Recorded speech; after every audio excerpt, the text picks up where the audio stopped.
ఇప్పుడు Spain news చూద్దాం. పల్నాడు జిల్లా దాచపల్లి సచివాలయంలో వెల్ఫేర్ అసిస్టెంట్ గా పనిచేస్తున్న లక్ష్మీప్రసాద్ ఈ నెల పెన్షన్ డబ్బులతో పరారయ్యాడు. అయితే ఉద్యోగి పశ్చాత్తాపంతో ఓ సెల్ఫీ వీడియో విడుదల చేశాడు. ఆన్లైన్ బెట్టింగ్లకు అలవాటు పడి తప్పు చేశానని, తనను క్షమించి తిరిగి అవకాశం ఇవ్వాలని అధికారులను వేడుకున్నాడు. ఇక తాజాగా ఈ రోజు ఉదయం తనకు తానుగా దాచపల్లి పోలీస్ స్టేషన్లో లొంగిపోయాడు.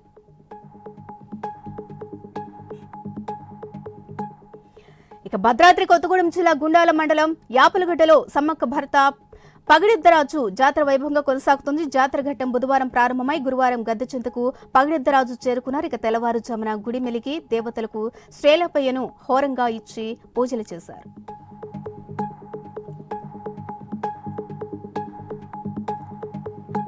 మహబూబాబాద్ జిల్లాలో ఎండు గంజాయిని రవాణా చేస్తున్న వ్యక్తిని పోలీసులు అరెస్ట్ చేశారు. వ్యక్తి నుంచి 5 లక్షలకు పైగా విలువ చేసే 10 కేజీల గంజాయిని స్వాధీనం చేసుకున్నారు.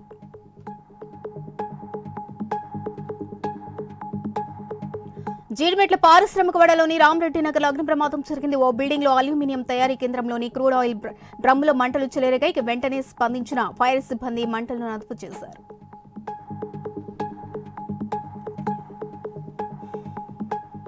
ఛత్తీస్గఢ్ బీజాపూర్లో మావోయిస్టు అమరవీరుల స్మారక స్తూపాన్ని భద్రతా బలగాలు ధ్వంసం చేశాయి. ఇక బీఎస్పూర్ జిల్లా కామ్కేర్ పిఎస్ పరిధిలోని తమిళభట్టి గ్రామ శివారులో 20 అడుగుల భారీ అమరవీరుల స్మారక స్తూపాన్ని గతంలో ఏర్పాటు చేశారు.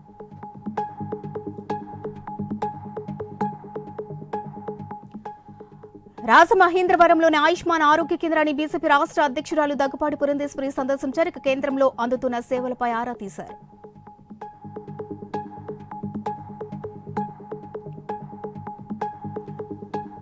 భద్రాద్రి కొత్తగూడెం జిల్లా డీసీసీ అధ్యక్షుడు భద్రాచలం మాజీ ఎమ్మెల్యే పోతిం వీరయ్యకు ఎమ్మెల్సీ ఇవ్వాలని ములుగు జిల్లా వెంకటాపురం కాంగ్రెస్ పార్టీ మండల అధ్యక్షుడు అధిష్టానాన్ని కోరారు. ఇక కాంగ్రెస్ సిద్ధాంతాలకు కట్టుబడి ఎన్ని అడ్డంకులు ఎదురైనా ప్రజల కోసం, కార్యకర్తల కోసం, పార్టీ బలోపేతం కోసం వీరయ్య కృషి చేశారని చెప్పుకొచ్చారు.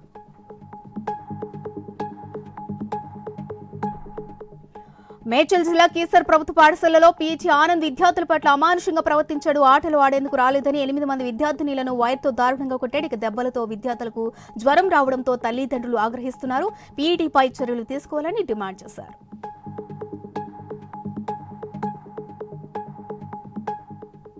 వైసీపీకి రాజీనామా చేస్తున్నట్లు గూడూరు నాని తెలిపారు. జగన్ ముదిరాజు సంఘం అభివృద్ధికి అండగా నిలుస్తామని మాట ఇచ్చి మోసం చేశారని ఆరోపించారు. విడుదల రజని ముదిరాజుల పరువు తీసిందని గూడూరు నాని మండిపడ్డారు. ఏ పార్టీలో చేరుతానో అనేది త్వరలో వెల్లడిస్తామని ఆయన పేర్కొన్నారు. మంచిర్యాల ఏసీపీ క్వార్టర్స్ లో బయోగ్యాస్ ఉత్పత్తి చేసే డ్రమ్స్ క్యాప్ అగ్నికి ఆహుతయ్యాయి. ఇక హుటాహుటిన ఘటనా స్థలానికి చేరుకునే మంటలను అదుపు చేశారు ఫైర్ సిబ్బంది. దీంతో ₹1,00,000 ఆస్తి నష్టం జరిగినట్లు స్థానికులు తెలిపారు.